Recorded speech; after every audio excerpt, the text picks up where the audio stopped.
과천 광음터널 화재 사고로 숨진 피해자 5명의 신원이 확인됐습니다. 가스배관 용접 작업을 하던 중 불이 나 터미널 이용객 등 9명이 숨지고 오늘날 경북 포항에서 규모 5.4의 지진이 일어났습니다. 그 피해는 역대 가장 컸습니다.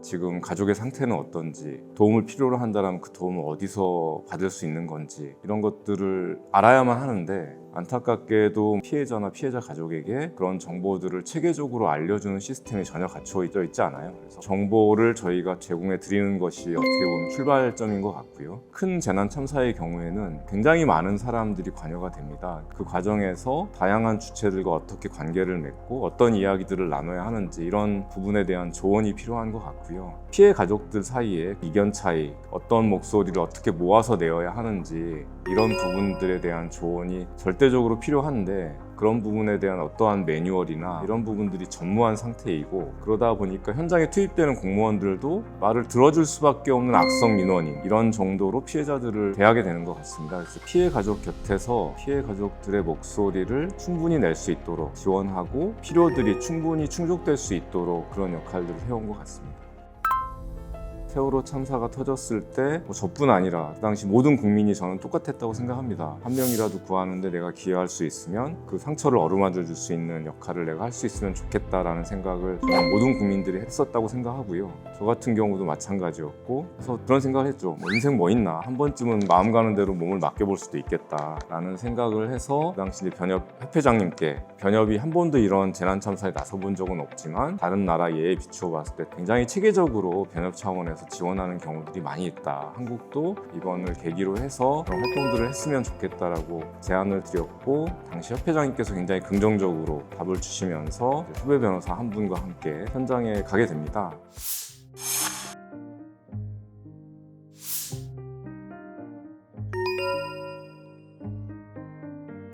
저희들이 처음에 다가갔을 때 굉장한 불신이 있어서 쉽지는 않았습니다. 저를 포함해서 몇 명의 변호사들이 갔었는데, 유족들이나 피해자들이 우리 변호사들 면담을 거부를 한 상태였었습니다. 서울로 돌아오려는데 그 유족들이 다니는 교회 목사님이 교회에서 자리를 주선해서 시작이 됐습니다. 또 우리 베이첼 변호사가 피해자들하고 같이 침낭을 깔고 150일 동안 활동을 했습니다. 하면서 조금씩 다가가서 여러분들이 마음을 열고 좋은 결과가 났던 것 같습니다. 제일 안타까운 거는 시신들이 인양해 오면 시신에 대한 확인 절차가 필요한데, 시간이 지날수록 훼손된 시신들이 올라오거든요. 배 변호사가 이제 시신들을 일일이 확인하는 과정에서 이런 스트레스 때문에 내 손이나 발이 좀 잘라지는 것 같은 공포감이나 잘라졌으면 좋겠다는 그 PTSD를 겪어서 치료까지 받게 됐습니다. 이런 참사들은 우리 국민 모두가 잠재적 피해자이기 때문에 사막에 남겨진 사람들한테 하나의 북극성이 돼서 하나의 방향성을 제시할 수 있는 위원회 활동을 하고들이 있습니다. 세월호 참사 사건을 계기로 향후 대형 참사가 계속 발생할 우려가 있다. 그래서 세월호 특별위원회를 생명존중 재난안전특별위원회로 확대 개편을 해서 지금까지 운영하고 있습니다.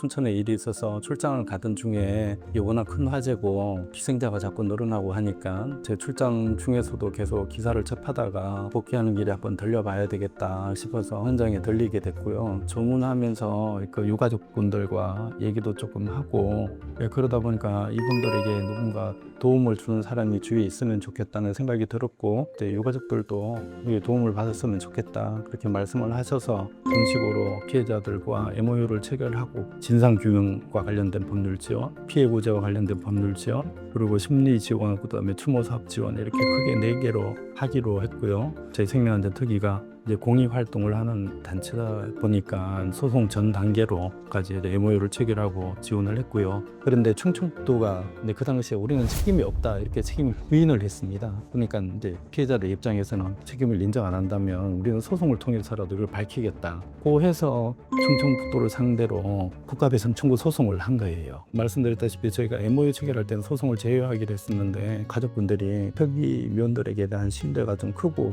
변호사님들이 계속 해달라고 해서 국가배상 소송까지 대리를 했고 안타깝게도 패소를 했습니다. 그래서 패소를 해가지고 소송 비용을 물게 됐는데요. 이제 이분들이 이제 억울한 건 맞고 책임 부인하는 게 이제 상식에도 반하고 하니까 피해자를 지원하고 소송 비용을 또 면제하는 조례를 만들어라고 저희가 이게 청원서를 2개를 냈어요. 그 중에 소송 비용 면제 조례는 이제 만들어져서 소송 비용은 이제 물지 않아도 됐고요. 다만 지원 조례는 2차례에 걸쳐서 조례안이 올라갔는데 부결이 됐습니다. 지금은 저희가 3번째 조례안을 추진 중에 있고 가능하면 결의안을 존중하는 방향으로 매듭을 짓자고 지금 얘기를 하고 있는 상황입니다.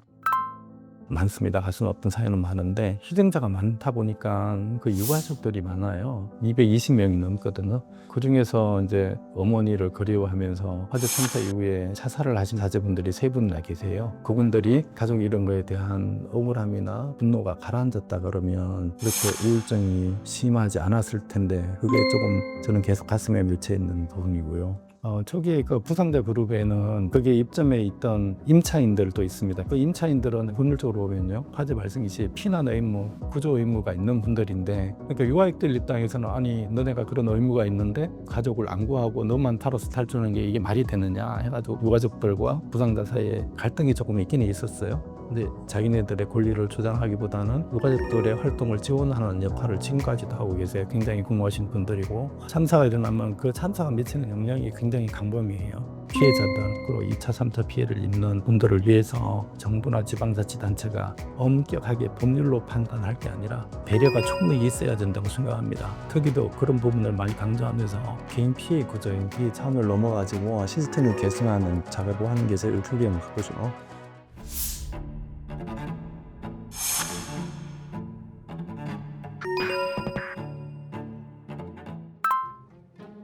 전혀 예상하지 못했던 코로나19라는 그 감염병 때문에 전 지구적으로 그리고 이제 국가적으로도 이제 감염병이 만연하게 된 것이잖아요. 이제 그 상황에서 예상하지 못했던 질병이기 때문에 백신도 짧은 시간 안에 이제 개발이 되고 이걸 통제를 하고 사회를 유지하기 위해서 백신 접종을 국가에서 장려를 하였고 그 과정에서 이제 그 백신 접종으로 인한 부작용이 생겨서 돌아가신 분들이나 질병을 더 크게 얻으신 분들 그분들에 대한 사건이고 대한변협에서는 2021년도에 백신 접종과 피해 구제와 관련된 조치들에 대한 문제점을 지적을 하는 성명서를 발표한 적이 있습니다. 생명안전특위에서는 코로나 백신 피해자분들과 접촉도 있었고 피해 구제에 관련된 TF도 만들어서 회의도 하고 관련 자료도 이제 만들고 특별법이 마련되기 전에는 인과관계 입증에 대해서는 이제 피해자들이 입증을 해야 되는 부분이라서 어떤 식으로 개선을 할 것인가라는 부분에 대해서 얘기들을 많이 나눴었죠. 주요 근거가 됐던 판례 내용이 뭐냐면 감염병 예방법에서 예방 접종과 질병 발생 사이에 시간적으로 이제 근접하고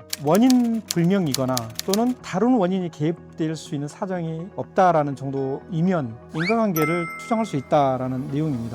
그런 내용을 기반으로 해서 너무 의학적으로만 접근하는 부분에 대해서 개선을 좀 해보자. 사회 규범적 요소를 고려를 해서 판단할 수 있는 그런 측면에서 이제 특별법이 이제 가장 필요했던 게 아닌가 싶습니다.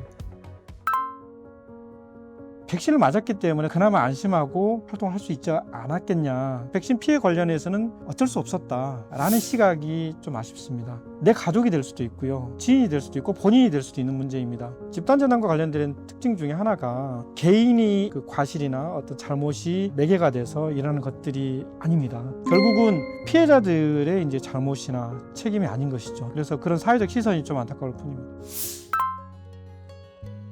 저희 이제 특별위원회 명칭이 생명안전특위인데요. 안전권이라는 것을 이야기하게 되면 그건 기본적으로 생명권을 포함하는 개념이고요. 기후위기에서부터 굉장히 다양한 사회현상들과 자연현상들이 이루어지면서 굉장히 다양한 참사들이 벌어진다고 했을 때 경우에 따라서는 그것이 개인의 불운으로 보거나 이런 것들이 어떻게 보면 일반적이었는데 그런 것도 좀 뛰어넘을 필요가 있는 것 같다. 제도나 인식을 개선하는 데도 우리가 같이 노력해야겠다라는 생각을 많이 했고요.